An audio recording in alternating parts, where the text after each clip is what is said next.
Let's make a gorgeous background with just dyes. Hello everyone! My name is Brennan, design team member for Stamp Anything. Welcome back to my YouTube channel, or the Stamp Anything YouTube channel, depending on where you're watching this. Today, I'm doing one of my favorite techniques where I cover an entire panel in die cuts to make a faux embossed look. It's really cool, and I personally love how it turns out. Just so you know, all the Stamp Anything products you see in this video were sent to me free of charge as I am a design team member. That is the nature of it. Now let's get into this video so you can see this fun technique. So today, we're going to be using the leaf dies from Stamp Anything to do a faux embossing background. So what we're going to do is we're going to die cut out a bunch of these dies. I'm not going to do all of them, but for a technique like this, you want to make sure you're at least doing 2 to 3 dies. You're going to need die cuts to cover your entire panel. So if you're using just one die, that's going to take a long time. So I'm going to pick out a couple of these and then we'll get started. So these are the 3 leaf dies that I'm going to use. So I'm going to run these through my die cutting machine quite a few times because like I said, you want to have enough pieces to cover your entire panel. My panel is 4 inches by 5.25 inches. So I'm definitely going to need this to run this through a couple of times. I like to do extra just in case, but it's always better to have more than less so you don't have to run it through even more times when you think you're done. And then when I have extra, I'll just throw it in the back of the packaging for the die and I'll have some more for the future. I'm going to run these through my Gemini quite a few times, and thank you to my grandma's friend Lois for giving me her old Gemini. It's been amazing so far, so thank you Lois in case you're watching.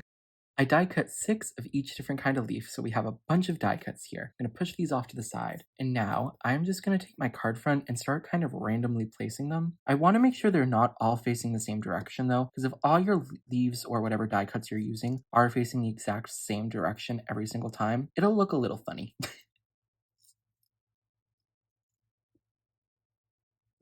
Now that I have these all placed, I'm going to start gluing these down, and I did have a couple extra, but I almost ran out of these too, so I'm happy I did a little extra, so I don't have to go start die cutting out more. But now I'm just going to start gluing these down, and then we will have our background.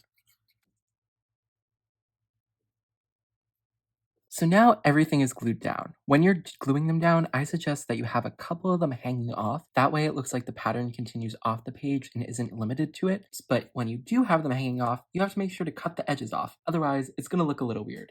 So now I'm just going to take a pair of scissors here and go right up against the edge of the card front and cut off any of the excess leaves that are hanging off. Really simple to do. Now that I've cut off all the excess overhang, I'm going to ink blend over top of this. You could totally leave it white and be a really nice, clean, and simple background, but I like to have an inky background, so I'm going to go in and do a green ink blend over it. So now I'm going to do some ink blending with some Garden Party, Lime Ricky, and Grass Skirt. I almost forget that last color, ink, from Catherine Pooler. First, I'm going to go in with my Garden Party ink, which is the lightest of them, and I'm going to go about, I don't want to say halfway down, because it's a little less than that, but somewhere in between a third and a half. I don't want to do the math right now. I'm on summer vacation still. But basically, I go down a little bit further than you should with one ink color, just because I find the darker color tends to eat up the lighter color. So it's just like, in case. Now I'm going to go with that Lime Rookie ink, and I'm going to start blending that into the Garden Party. It's not perfect, so I'll go in with the Garden Party after I'm done doing the whole panel, just to make the blend a little bit nicer. I also, once again, am leaving a little bit less room for that darkest color, Grass Skirt, just because I know it will eat up some of that lighter color. So now, Grass Skirt, once again, just blending it out into that Lime Rookie. I do like how this blend came out at the end. But you're also going to see some spots where it's not as dark as it should be, and I messed up with gluing. And I'll get into that in a little bit and how we're going to fix that. Now lastly, I'm going to go back in with that Garden Party, blend it into the Lime Rookie to create a much nicer and more seamless blend. So, what you're noticing here is that I made some mistakes when gluing. I let a little bit of glue get on top of the leaves, either because I got it on my fingers or I just wasn't being really careful. This is something that could happen to you, so I'm honestly a little bit happy it happened here, just so you can see we all make mistakes. What I'm going to do to hide this is I'm just going to go in with some water and spritz it over my ink. This way we'll get that effect where it kind of takes up some of the ink, and you're not going to notice those as much, and they'll still very much be there, but it will blend in with the pattern because there's going to be a lot more of those splotches, and it looks like they're all supposed to be there, which is really cool. Just a way to fix a mistake. I'm also going to go in and add some white splatter. How I do this is by adding a little bit of paint to an acrylic block. You don't need that much, to be honest. And then I'm going to add a little bit of water to this. And now I'm going to take a paintbrush. I'm using a fan brush here, and I'm just going to mix this at first. And then I don't tap directly onto the panel first because this is too much paint on here, and you can get some off on your acrylic block, but I tap just straight on here first, make sure we get no globs, and then I'll come over my panel and just tap it on. Sometimes, it didn't happen this time, but sometimes what happens is you get some really, really big globs the first time you tap, kind of like this one off to the side here. So just to prevent that, I tap off the card first, and then I tap over it. This is just going to add a little bit more interest to our background. But now my glass mat is a mess. All you have to do to clean this up, you could totally go in with a wipe, but I don't have any wipes on hand right now. So I'm just going to spray it with water, come in with my stamp chamois, and it will re-liquefy those dried up paint dots. You can wipe it up, no problem.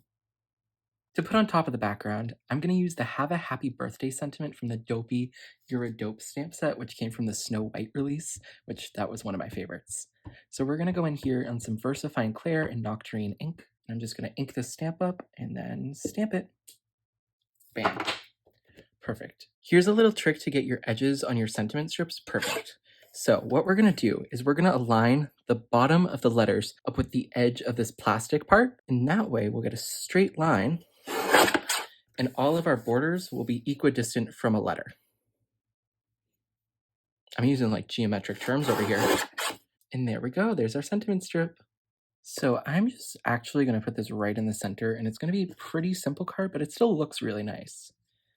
There we go, but there's one more thing we have to do to actually make it a card. And to make it an actual card, we needed our black border. The card base doesn't matter. A black border is what makes, no, I'm joking. We added the card base to make it an actual card. Full transparency, I did mess up on cutting the sentiment and my paper shifted on the last chop. So that's why if it looks a little wonky and it's not 100% perfect, it's because I messed up. Full transparency. It's a handmade card, not a Hallmark card. This card has an almost jungle vibe, so I could see some really fun ideas with that, more than just putting a sentiment on it, but I just put a sentiment on it to keep it nice and simple. Thank you so much for watching, and I really hope you enjoyed this video. Have an amazing rest of your day, and bye! Happy crafting!